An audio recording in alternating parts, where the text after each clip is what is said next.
So this was a retrospective claims-based analysis utilizing the Komodo healthcare claims database.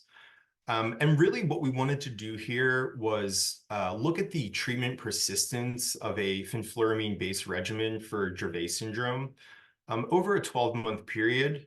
And then also, how does that compare to the treatment persistence of valproate and levetiracetam over that same time period? So for this particular study, we defined the persistence as the duration of a continuous medication supply without a gap of more than 90 days.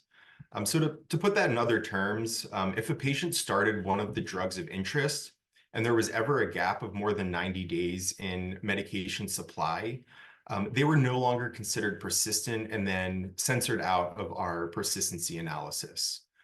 So we looked at claims from April of 2016 to June 2023.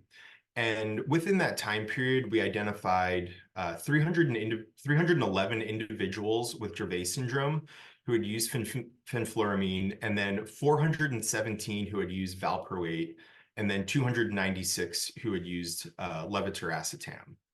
So we did look at the overall 12-month persistency for fenfluramine, and that was 72%. And then 43% for valproate and 44% for levetiracetam. We also looked at persistency from a 6-month time point, and it was 84% for fenfluramine, 57% for valproate, and 53% for levetiracetam. And I do think there were some surprising findings from this. Individuals with Dravet syndrome using a fenfluramine-based regimen did demonstrate a stronger persistence over that 12-month period as compared to those with levetiracetam and or valproate. And to my knowledge, this is the first analysis of its kind utilizing real-world evidence from an administrative claims database to analyze fenfluramine persistency. So, we really did not know what we were going to see.